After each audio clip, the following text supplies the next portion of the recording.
Secant modulus, Young's modulus, flexural modulus are all technical terms which simply define the softness or the crispiness of a piece of plastic. Now, it's not a matter of whether one is better than the other. It really just depends on the application. If you're going to injection mold a lamp, you don't want something which is soft like a rubber band. It's just pretty much common sense. Without getting into the vagaries of how flexural modulus, Young's modulus, secant modulus is done, what you need to take away is that the higher the value, the stiffer the plastic, the softer the value will be a lower number. Lower number soft, higher number stiff. In the operatory, softness and quietness and low light are all desirable characteristics. You don't want a real crunchy uniform or drapes. You want something that's nice and soft, like this. There's a thing called the quiet film, which is used for upholstery. Very simply, what they do is they put a bunch of stuffing into a bag, compress it, put the fabric around it, pop a hole in it, it expands, and you got yourself a pillow. You don't really want to have a lot of snap, crackle, pop when you sit on a pillow. It's pretty much common sense again.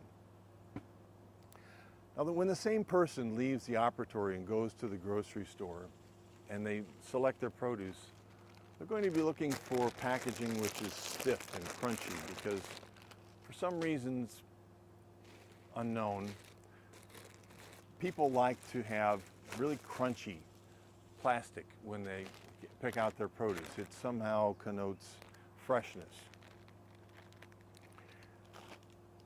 There's another aspect to flexural modulus, and that is functionality.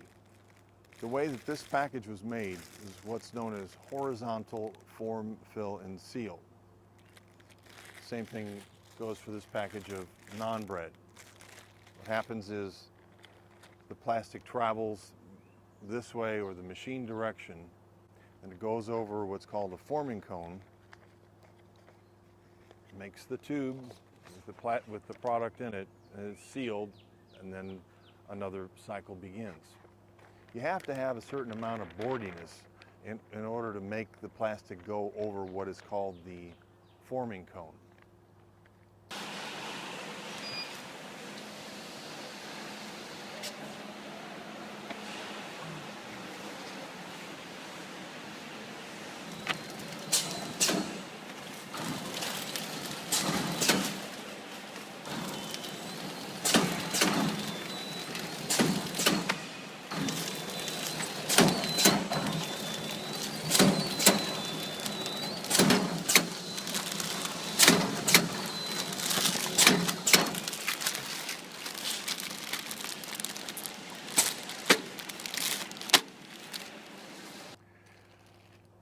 Another common sense aspect is the application of menus, which are made from synthetic paper, which is basically plastic filled with minerals. You want to have something that's got some stiffness to it. You don't want the same plastic that we use for making colostomy bags, which is very soft and drapey, more like a wet dish rag. Now, what discussion of flexural modulus would be complete without talking about sun chips? We all remember back in 2009, I believe it was, where Frito-Lay was going to have an environmentally friendly package, and it was made out of about 30% polylactic acid, or PLA for short. The result was some very, very crunchy, super crunchy plastic. Consumers said, no, I don't want that. I don't want anybody hearing me opening a bag of chips late at night or when I'm in a meeting trying to eat chips under the table or at my office. It just didn't work. So they went back to just a regular lamination of a few layers, which I won't get into.